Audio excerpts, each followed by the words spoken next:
I want to tell you about the day. I got a phone call from a number I didn't recognize. It was a Tuesday, 11 in the morning. I was sitting in a job interview for a position I didn't want, because the position I did want had been taken from me 3 months earlier. The voice on the phone was a woman from a regulatory board. She asked if I was the same person, but filed a report 18 months ago. I said yes. She said, "We wanted you to know that the investigation is complete. The findings have been published. You may want to look at them." I thanked her. I ended the interview. I sat in my car in the parking garage for 40 minutes, reading a 47-page document that contained the word fraud 93 times, and the name of my former boss 31 times. My name was nowhere in that document. I made sure of that. That is the thing about the kind of revenge that actually works. It doesn't have your name on it. It doesn't need to, because you spent 3 years making sure it didn't need to. My name is Daniel, and I want to tell you about Richard Holt, what he did, what I did after, and why every single step took exactly as long as it needed to. This is not a story about anger. Angry people get sloppy. Angry people make it personal. Angry people hand the other person a way to make themselves the victim. This is a story about patience and documentation and knowing the difference between what you feel and what you can prove. I worked at a mid-size engineering firm for 6 years. Not a glamorous job.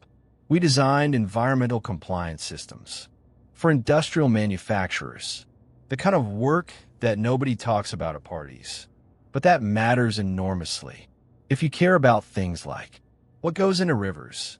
I was good at it. I had built our client compliance reporting system almost entirely from scratch. I had 3 patents pending on methodology I had developed. I had been promoted twice in 4 years. Richard Holt became my division director. In my 5th year, he came from a competitor. He arrived with a reputation that other people described as results-oriented, and that I would later understand. Many got results without being particular about how. At first we got along. He appreciated efficient people. I was efficient. He left me alone to do my work. I did it well. The problem started when he began signing his name to reports I had written, not adding his name, replacing mine. I raised it once, directly, professionally. I said, "Richard, this report, the methodology section is mine. I'd like to be listed as a contributor." He looked at me the way people look when they want you to understand, without them saying it directly, that the conversation you just started was a mistake. He said, "On my team, work product belongs to the team. That's how I run things here." I nodded. I went back to my desk. I started keeping records. He started keeping records. Right there, at that moment. Now when it got worse. Now when it became obvious. At the first sign. This is the detail that changes everything. Because what happened over the next year was not a surprise to Daniel. He had been watching it happen and writing it down.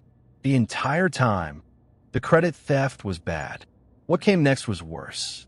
8 months into Richard's tenure, I was running a compliance audit for our largest client, a manufacturing plant, 500 employees, environmental permits worth reviewing every 18 months.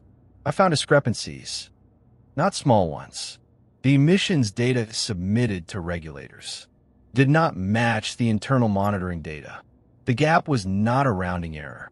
The gap was the kind of gap that, if it had been accurately reported, would have required the plant to stop production for an estimated 4 to 6 months. For remediation, the cost of stopping production, approximately $14 million. The cost of not reporting accurately, 0, as long as nobody looked too closely. I documented everything. I put in a memo. I sent it to Richard. I expected a conversation. I expected discomfort. I expected, at minimum, a plan. Richard called me into his office that afternoon. He closed the door. He said, I've reviewed your memo. He said, the discrepancies you've identified are within the scope of standard measurement variance. I said, Richard, they're not.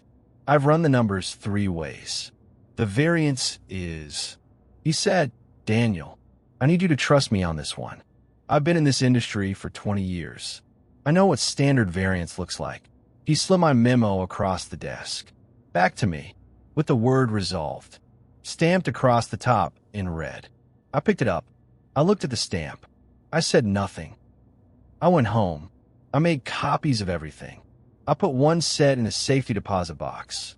I put 1 set with my lawyer. I sent 1 set to myself by certified mail and did not open it. And then I did something that took every controlled instinct I had. I went back to work the next morning and acted completely normal. 3 months later, I was called into HR. The HR director was a woman named Sandra, who had the particular stillness of someone who had been handed a script and was following it very carefully. She said, "We're restructuring the compliance division.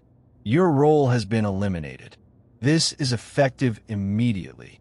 I said, "Can you tell me more about the restructuring?" She said, "I'm not able to go into further detail at this time." I said, "Is Richard's position also being eliminated?" A pause. She said, "Other personnel decisions are confidential." I signed the termination paperwork. I accepted the standard severance. I shook Sandra's hand. I cleared my desk in 40 minutes. I drove home. Richard's position was not eliminated. He was promoted 6 weeks later. I know because a former colleague texted me a photo of the company announcement. Director of Operations. A 30% salary increase. A congratulatory email that described his exceptional commitment to client outcomes. I read that email 3 times. Then I opened a new document on my laptop and I started writing. He didn't call a lawyer that night. He didn't post on Reddit. He didn't call Richard. He opened a document and started writing. What he wrote over the next 18 months was not a complaint. It was not a threat. It was a case, built piece by piece. Every date, every document, every discrepancy, every email he had sent that had been ignored, every meeting he had requested that hadn't happened, every resolve stamp on every memo. He was building something Richard couldn't see, because Richard had already decided. Daniel was gone. Let me tell you what I spent the next 18 months building. First, I found a lawyer who specialized in whistleblower protections under environmental law. Her name was Christine. She had 17 years of experience and a billing rate that was painful and completely worth it. I showed Christine my documentation, all of it, the original memo, the resolved stamp, the certified mail I had never opened, the internal monitoring data I had legally retained because it had been shared with me in my role as compliance officer. 6 months of time-stamped records showing the gap between what was reported to regulators and what the plant's own systems measured. Christine was quiet for a long time after I finished. Then she said, "How long did you say you've had all of this?" I said, "I started documenting the day he stamped my first memo resolved." She said, "Daniel, do you understand what this is?" I said, "Tell me." She said, "This is a federal environmental violation. The company has been submitting false data to a regulatory agency for at least 18 months. Your documentation establishes the timeline. Your memo establishes that management was notified. The resolved stamp establishes that the response to notification was to suppress the report." She paused.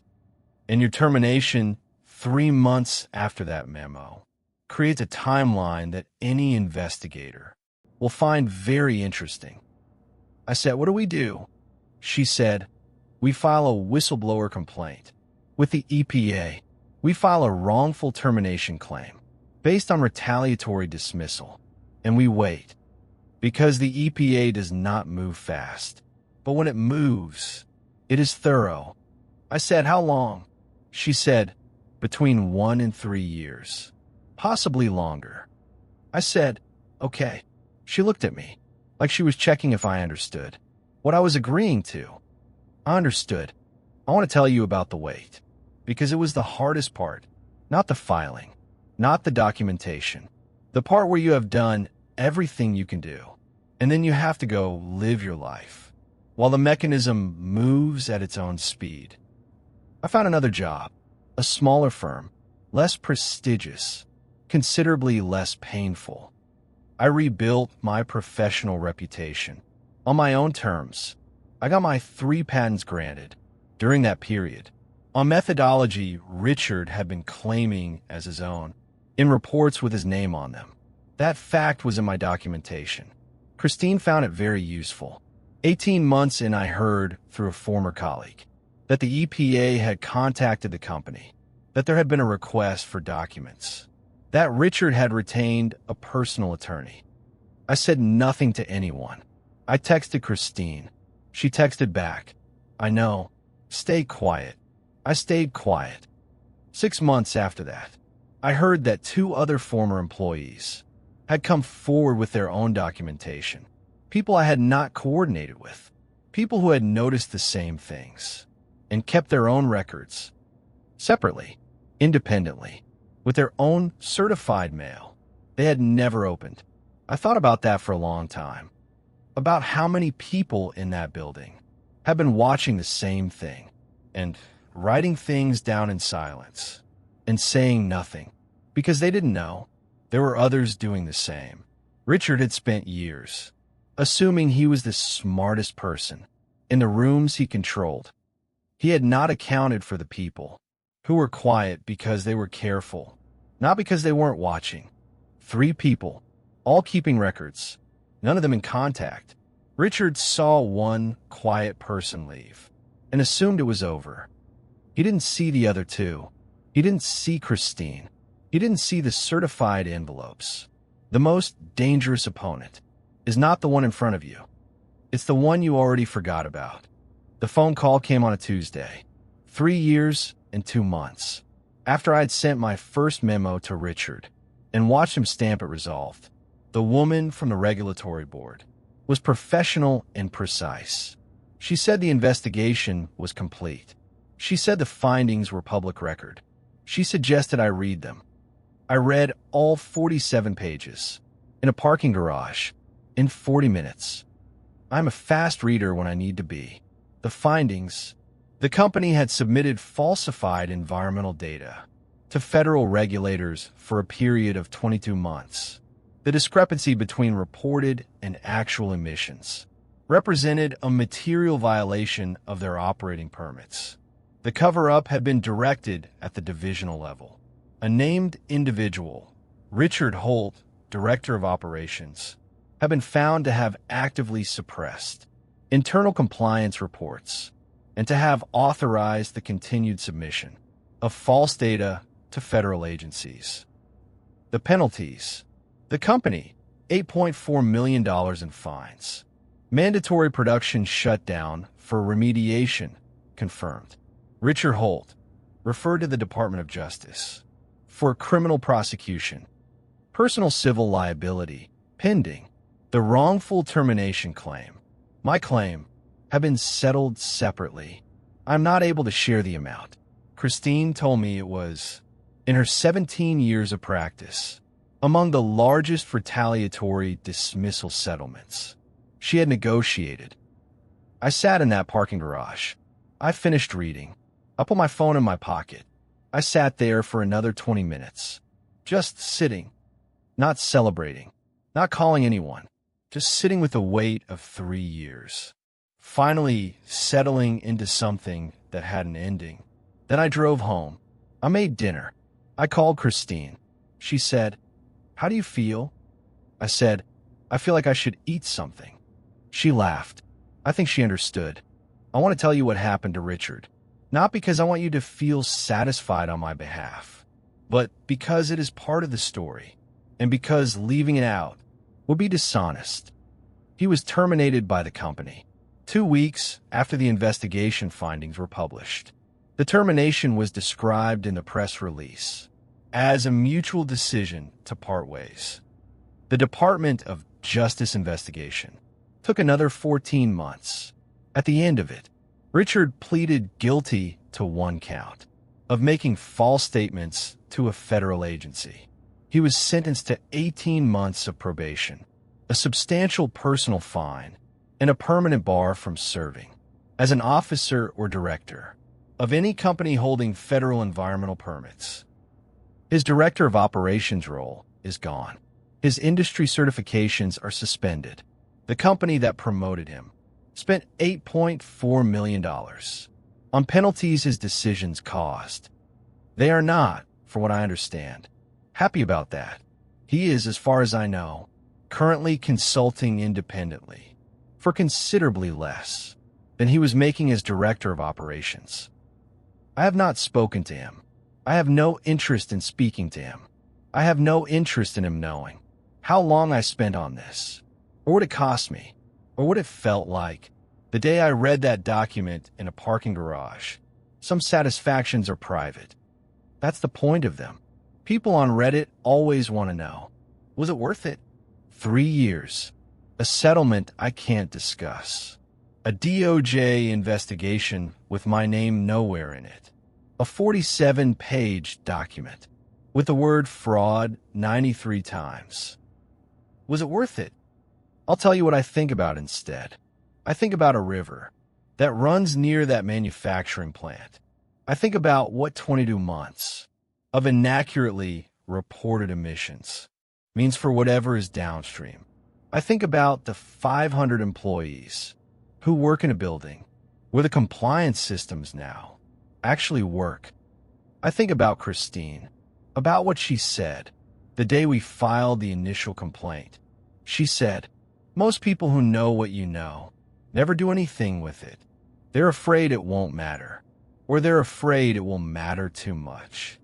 I think about the other two, the other former employees, who kept their own records in silence, without knowing anyone else was doing the same. I don't know their names. I hope they know that what they kept mattered. I think about the resolve stamp, that red stamp across my memo. I kept the original.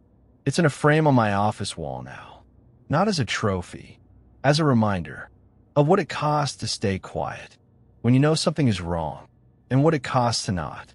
Richard thought that stamp ended something. It started everything. 93 times. The word fraud appears 93 times in a 47-page federal document, and Daniel's name appears 0 times. Because that was the plan. Not to be seen, not to be credited, not to have it known what he did, or how long he spent doing it, just to make sure the thing that was wrong was corrected. That is the quietest kind of revenge, and the most complete.